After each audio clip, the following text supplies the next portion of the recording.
What's Your Work Fit is sponsored by Hudson Davis. Start your brand's marketing and communications journey today at hudsondaviscommunications.com. I'm Dan Smolin.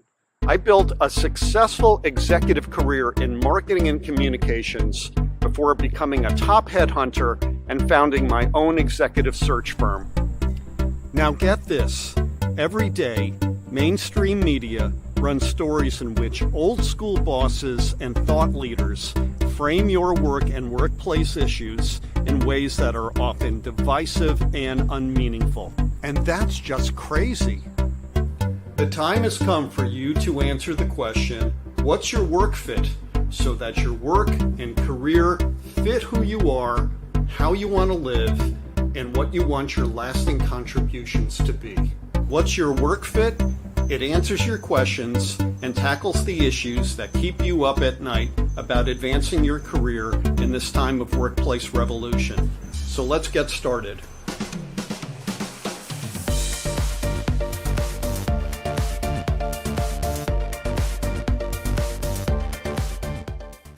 Hey, good day, everyone. Dan Smolin here from What's Your Work Fit? I am so appreciative of all of you for joining us today.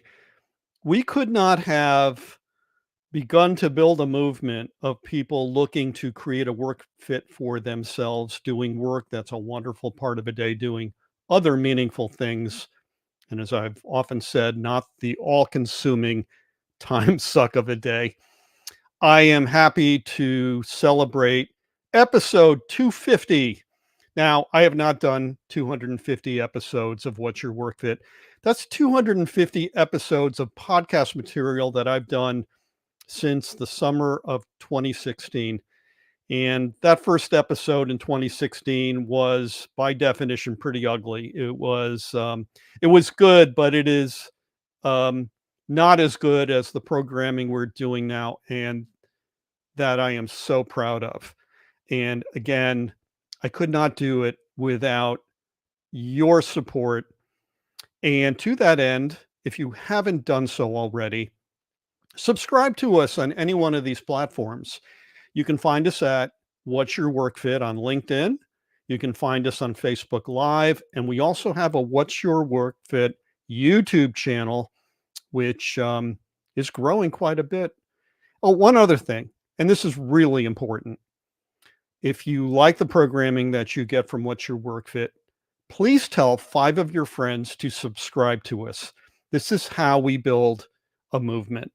And again, thank you so much to each and every one of you across the globe for supporting our mission and being a part of it. Okay, it is my pleasure to introduce our guest today, Andrea Horvath. How you doing, Andrea? I'm doing absolutely fabulous, Dan. Thank you so much for having me today.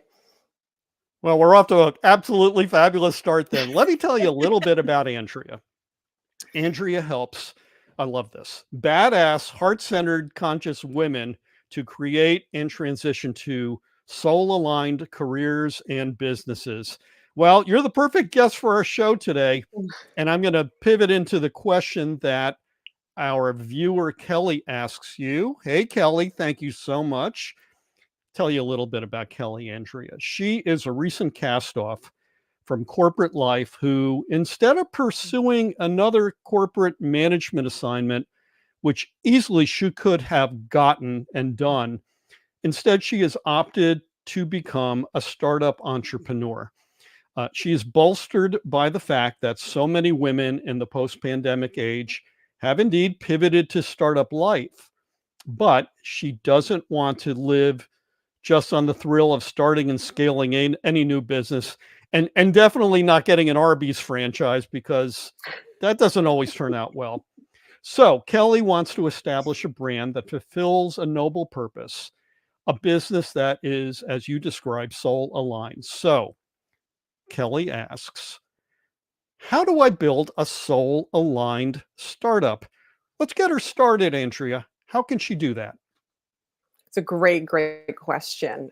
The first thing I would actually say is to really acknowledge that the difference between being in corporate and starting a business, Mhm. and then even looking at the type of business, soul aligned business, being very different than any other type of business, because how we frame the process at the very beginning of where we're starting that will affect the actions we take and how we actually move forward.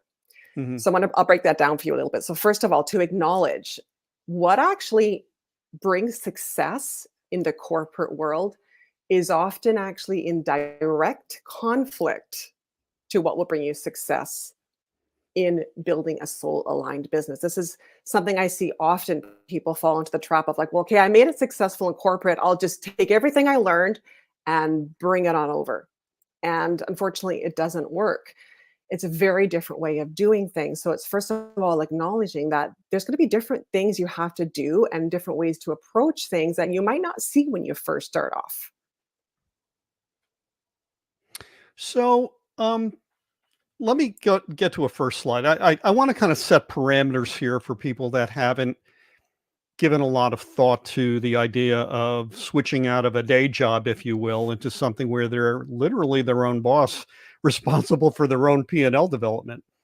So, the why. Why do people launch startups? And I got this off of ruby.com. It says the most common reason is the same reason you'd find in an introductory economics textbook, to capitalize on financial opportunities. Yeah, well, duh. That makes sense to a point, but it doesn't explain why people want to launch soul aligned startups. And this is an interesting thing, which is to say, and we'll talk about this. This really took hold with the pandemic. Soul aligned startups can make a positive impact on people, planet, and profits. That's the so called triple bottom line. What's more, top candidates prefer working for purpose driven brands. I hear this so much every day. Uh, Candidates that don't want to be entrepreneurs but want to work for a company because, first and foremost, they ascribe to the mission that these brands want to do, even before they get to the compensation structure to work at that company. So, talk to us about the why of soul Mhm. alignment. And for people that are entrepreneurial, the why behind a soul aligned startup. Yeah, it's a great question. So, absolutely, the vision, the impact is absolutely one reason, whether it's in Mhm. a company or it's your own business. I mean, we can see the world is not what we thought it was. I don't want to say it's changed. It has changed, but what's really happened is we've realized there's parts of the world that aren't really functioning as well as we maybe hoped they would, right? So Yeah. that's certainly a big reason. People want to actually be part of the change. I don't want to sit back and just hope somebody else fixes it. There's a lot of people who are Oh, yeah. realizing like it's actually us who fixes it. We can't look to a government or somebody else. So what's going to be my part? So that's absolutely one of the main reasons. Another really big reason is for most people, when you're in corporate, you fit in. So you're like this person over here, right? Mhm. You put on a persona. I mean, even think of a suit. Like most people don't even wear the clothes they want to be wearing, right? We Mhm. become this separate person. So we do this, and then here we are in the rest of our life. And Mm. it's exhausting doing that. It is really and really exhausting. And people are, I believe, and from what I talk to and who I work with clients, they're tired of being two separate people. They want to be the same, they want that congruency of being the same person they are in their life and who they are and show up. And the way to often do that the most efficiently is to start a business because you get to make your own rules. You get to actually create what it is you want. And in fact, what sells the most is your uniqueness. Right. Um, what are some of the you work with a lot of clients, and I would imagine when they identify as being brazen entrepreneurs at heart, um, maybe they identify that first before they identify the soul alignment part. I mean, I'm going to get to a comment by Adriana, who said our soul alignment and successful entrepreneurship mutually exclusive. Feels kind of like the chicken and the egg approach. Does I would imagine one doesn't necessarily precede the other. I mean, it could be Mm. one way or the other, right? 100%. And that's what I said at the very beginning. I said it's understanding there's different types of business. I Mm, break businesses down into, for my purposes, of course, there's a million different ways we can break down building a business. But the three that mhm, I look towards are like the business in a box. And to your point, Arby's. Okay, so that's perfect. A franchise where there's a head office that tells you exactly what you have to do. And you've got to follow the rules, right? yeah. And for some people, that works perfect. It's like a bit of a pivot out of corporate, but it's not diving into the whole soul alignment piece, right? Second Right. kind of business I talk about is like your traditional business. So it's like your restaurants and like for me, Mhm, so I used to be a CPA, right? So mhm, and I worked in corporate. So if I was to have started a traditional business, it would have been I would have hung up my own shingle as a CPA, right? It's following a very traditional model that most of us can kind of get, right? We can mm, kind of conceptualize it and we go, yeah, okay, I can see why you're doing that. It can make sense. When you start working in a soul aligned business and start to create and build one, you're on your own journey. And most of the time, you can't even explain it when you first start it. It's like because your soul is evolving, like our souls are continually evolving. And as you mm. walk towards that path, you start to expand and you start to realize who you are and really I call it it's one of the quickest and most powerful ways to lead yourself back to you. Neat. I really like that, and let's talk about the karmic lessons that get us to soul alignment because it doesn't happen that a 23-year-old immediately has consciousness over their path. I was probably well into my 50s before I realized I needed to do something different. I kept doing the same types of things over and over again. Even as an executive recruiter, I tended to mirror the kinds of best practices that other Yeah. boutique firms were doing, and it made me money, but it was um, draining my spirit, if you will. I'll give you a specific, Andrea. So I had a very conventional firm. We focused on executives who were in marketing and communication services, the businesses that I was in as an employee for many years. And then I decided, why aren't there more firms, or why aren't there firms that are focused on sort of the triple bottom line, people, planet, profit, Mhm. milieu? Um, and I changed my branding to reflect that. Now, with varying success, I did very well, and in some respects, I didn't. Why? Because I was really early. The universe wasn't ready for it yet. So I got out of recruiting, and now I'm doing what I'm doing now. I wouldn't have found my current success if things didn't blow up on me over and over and over again. So talk to us, if you could, about embracing the stuff that goes boom. Yeah, Why it's is such it a important to you? it is such an interesting topic because it is usually when life falls apart. And Mhm. there's a beauty. I mean, unfortunately, when we're in it, doesn't feel so great.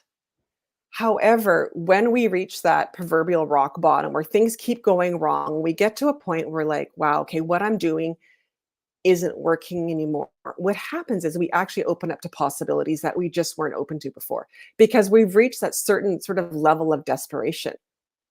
And like I said, it's not a fun place to be. However, it's an incredibly powerful place to be. Like rock bottom is one of the most incredible foundations to spring off of.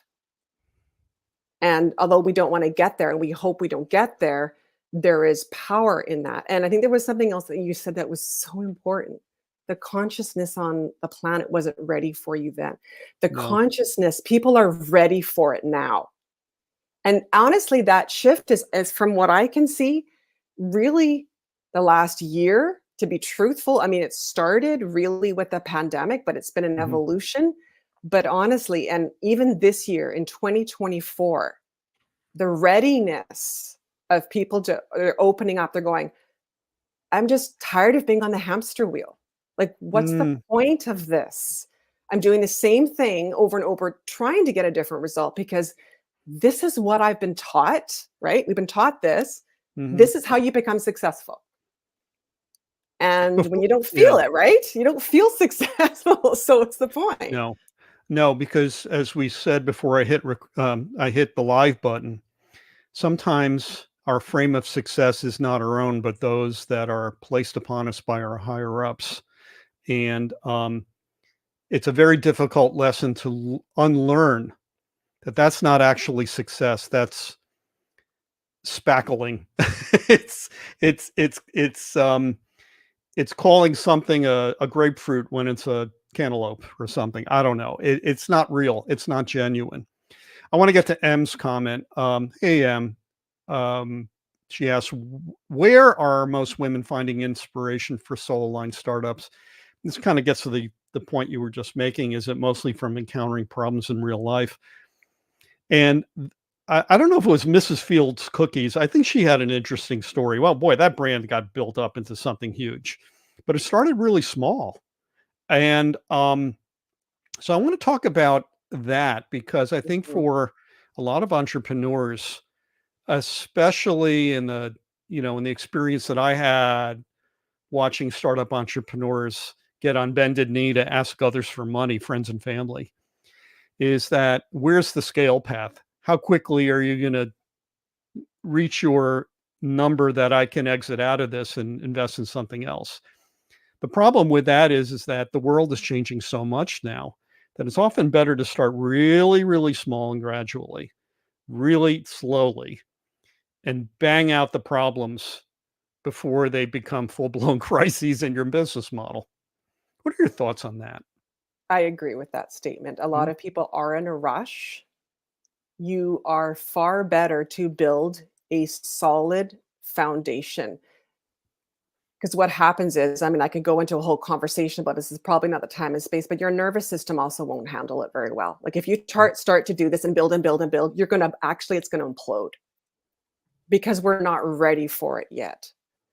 So you're better off absolutely to start slowly and make mistakes. Make those mistakes. Like, the quicker we make the mistakes, the mm, sooner we actually find the alignment. But unfortunately, when we've been in corporate for a long time, as I was before I left, we're conditioned to honestly avoid mistakes in a lot of ways. And so it can really trigger our ego.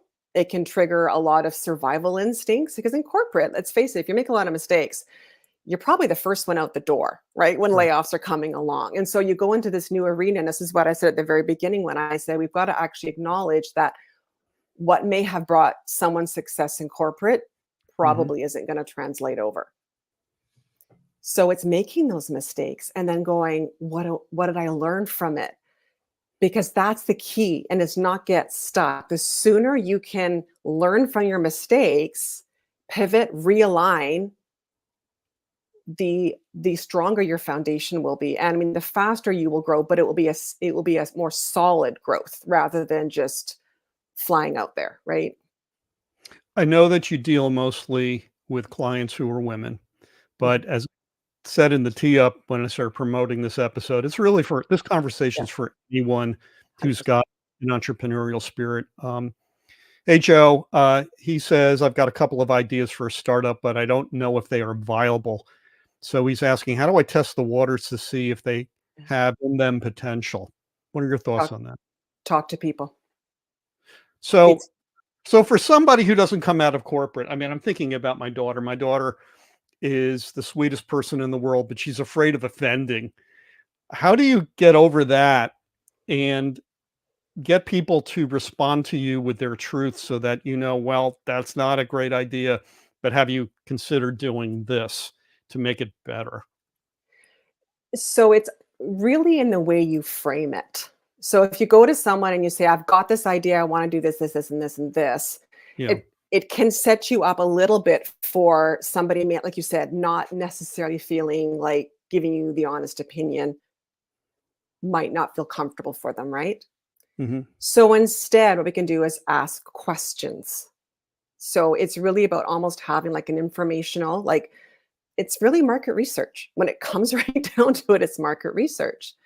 So if you've got a problem to solve, which is any business has to have a problem that you're solving, right? Mhm. And so, it simply can be just reaching out, putting a post on social media, anybody dealing with this problem, and say, "Can I have a short 15-minute conversation with you?" And ask them, like, what's going on with them? What will be a great solution? Where are they stuck? And start to really dig into it and just ask them questions. And then once you have a better understanding, it'll start to lead you towards a business that will actually work. Because ultimately, at the end of the day, no matter whether you're selling a product or a service, you are solving a problem. And it's making sure there's a problem to solve, right? Mhm. My wife and I have what I call a 28-year-old startup because it's been slowly building over that period of time. My wife and I run a business that sells, among other things, vintage clothing and accessories. And so when the pandemic hit and Marcia wasn't able to sell in her brick and mortar stores, we looked to online platforms. And to your point about asking questions, those platforms had communities that Marcia could use to ask questions of other people, and they would ask questions of her. And what was really interesting is there were your experts. There were people alongside of you toiling just as you are. They had nuggets of truth to share, as did Marcia with her people in the community, which is like something that didn't necessarily exist even 10 years ago. Exactly. People will share. That's the beauty is people will share. They want to be heard, right? And so there's an opportunity here, but this can feel very scary to a lot of people. Like, how do I do this? How do I go about doing this, right? And so often what happens instead, what we do is we just start to create a business and we start marketing it and we don't even know if somebody wants it, right? Mhm. And that's when we start to get frustrated and spin our wheels and we get tired and like, what am I doing this? And then we quit it, right? Which is a pattern I see a lot with people. So You know, one finding of the out, go ahead. one of the struggles I think with soul alignment is I think sometimes we confuse what happens with positivity and virtue. And if you're an entrepreneur, you have to get really comfortable with the things that explode in the lab. So many, many, many, many years ago, I worked in Minnesota, and one of my clients was the 3M company. It's a company that was founded by chemists, basically, and stuff was always exploding in the lab. Now, what 3M has done in their culture, and it is so beautiful, is they celebrate the blowups. Those blowups led to things like Post-it notes and special adhesives and special abrasives that you can use to take scratches out of car paint and things like that. Um, so often in startup land, I think the image of the unicorn outshines all the other experiences to the point where you only look at the unicorn, but don't look at all those other maybe slower scaling brands and solutions that probably or may last longer in the long run because they haven't burned through cash. They've taken their time. They've done a lot more listening. They've created a lot more testing scenarios to see things fail. Am I right about Very, that? very, very, very true. And one point you brought up is really important because my background is CPA, so I'm always thinking of money as Yeah, well. Like as yeah, we're doing this, because you have to be thinking of, is this financially viable? But something that people I see do is when they want to start this business is they do start to put a lot of cash into it. yeah. So instead of going to market and having conversations with people and asking them and doing that kind of, which can be a little uncomfortable, they start to pour money into a website or infrastructure. And to start pouring money into something when you don't even know if it's viable, and then we start running out of money. And then we're like, Right. what do I do? And it really sets you up for, like I always say, I didn't have a website for probably 8 months. I sold high ticket programs without a website. You don't have to have it all at the beginning, but if you start pouring a whole bunch of money in it, I mean, you think about it, going on LinkedIn and doing a live is free. Right. It's free. And And I don't even have a conventional website anymore. The utility of the website no longer matches the needs that I have.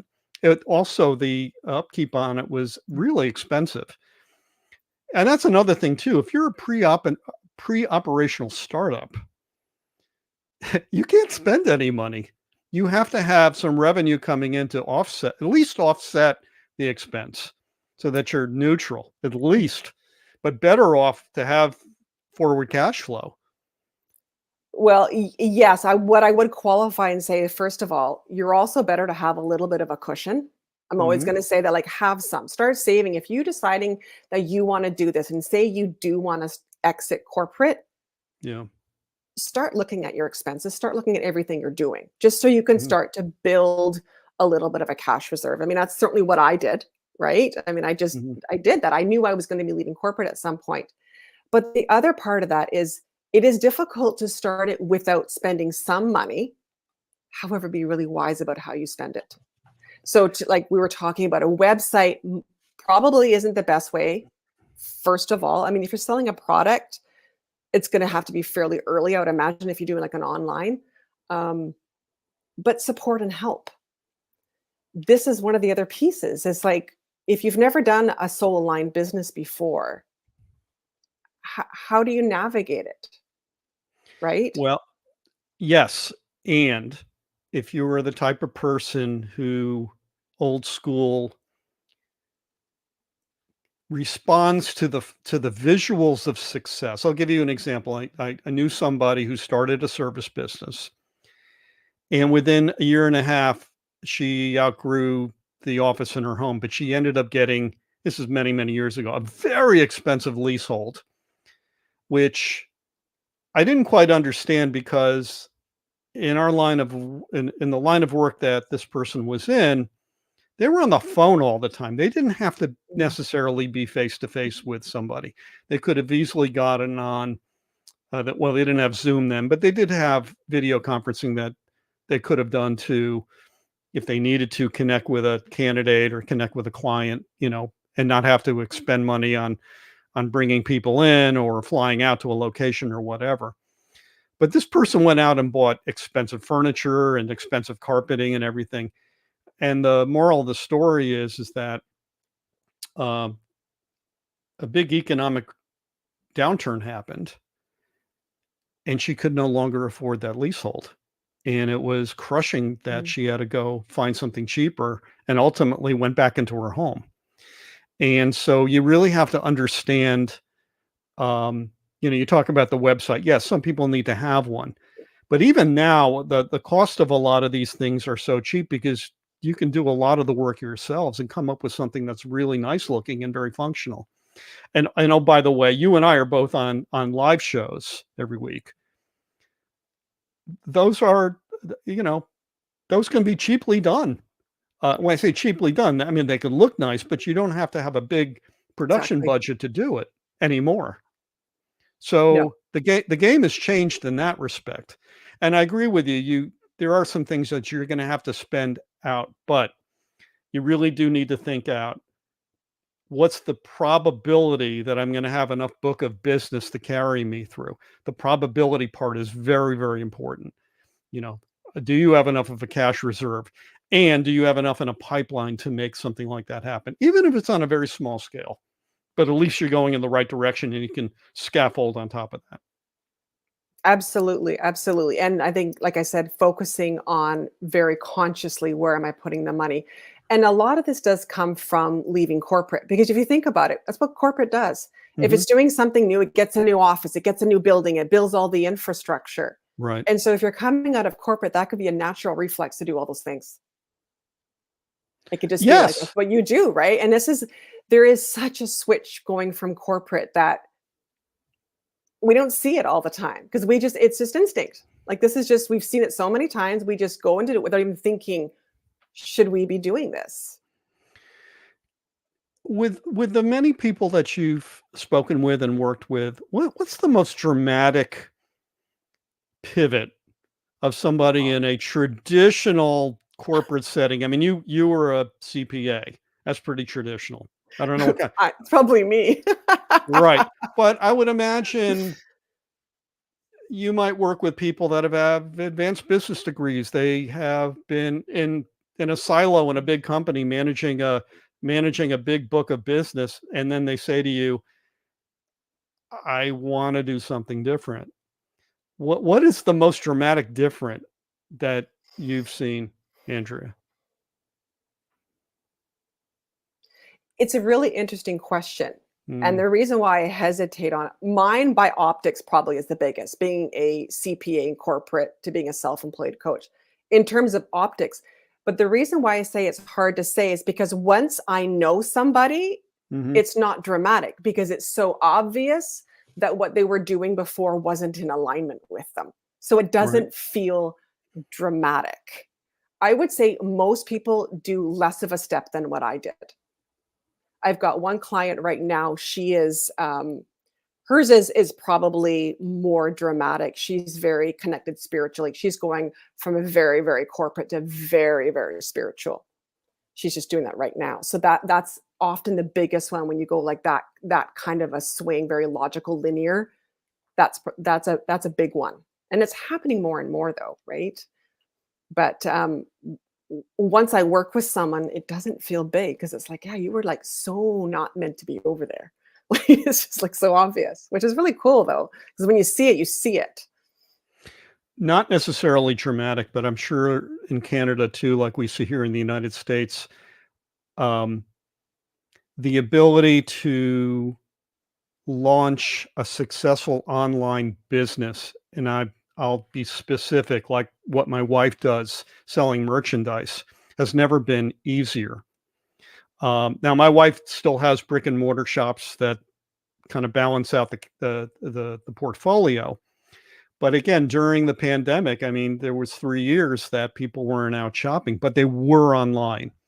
And what's really interesting about that is I look at some of Marsha's cohort. You've got somebody who was a securities executive, somebody who, you know, did wealth management, managed portfolios. There's somebody who was like her, a school teacher. Yeah. And it's one of the most interesting side hustle pivots because um, the the barriers to entry aren't that high anymore. Before, I mean, I remember when we first established our our 28-year-old startup, you had to get a business license. You had to register with the state taxing authority. You had to get legal paperwork done to create a named entity that would pass trademark oversight, stuff like that. Very, very expensive, but everybody was doing it. And this is before you even started becoming cash forward. But now, if you are like my wife, a school teacher, and you have some ambition, and maybe it starts with, I really wanted to create my own jewelry. I never had the opportunity to express myself like that. And I have the talent, but I've never had the opportunity to sell. And there are people all across the globe selling really amazing merchandise. And this is not or never was their full time enterprise, but rather a side hustle. What are your, do you think that that's going to give more people an opportunity to find their soul alignment in new careers, things like that? Well, absolutely. I think right now it is also becoming more acceptable. Hmm. If you even look back, I mean, I have a lot of clients who are very successful in corporate.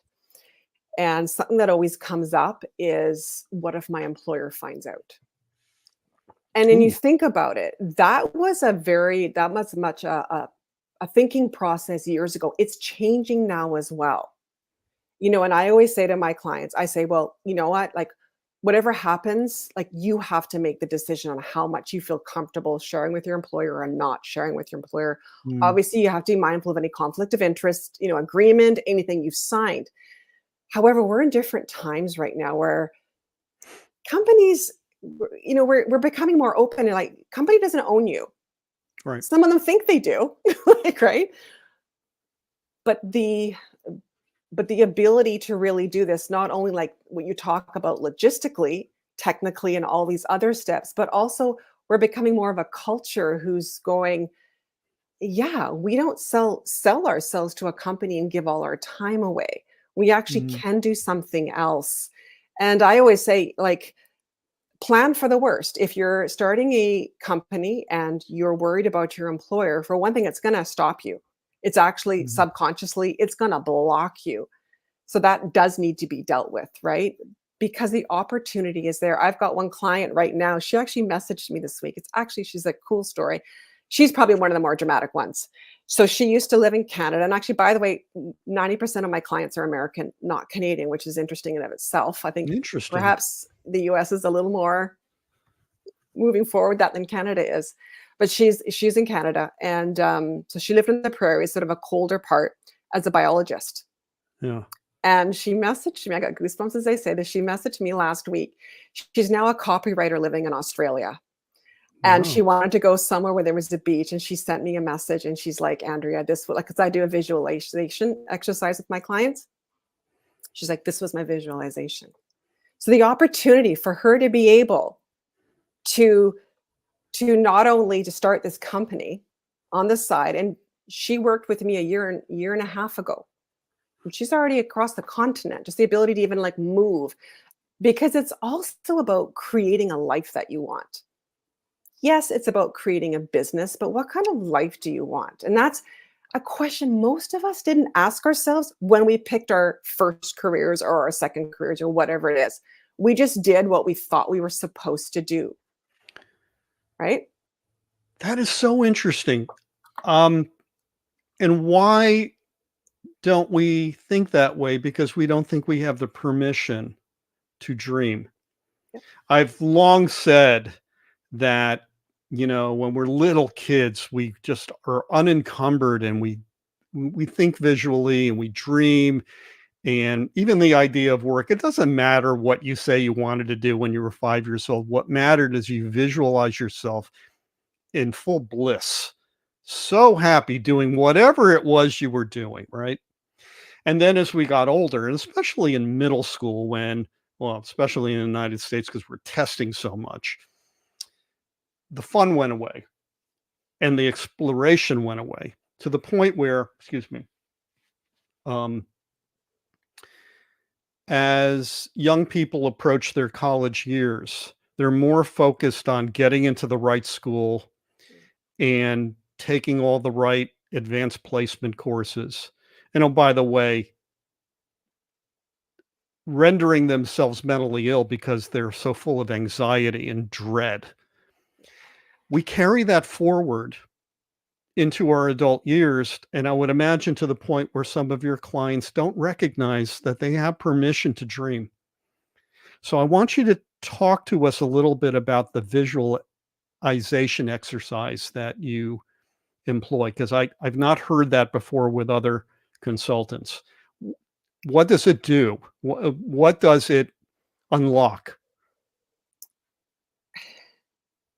It's exactly what you said. We don't give ourselves permission.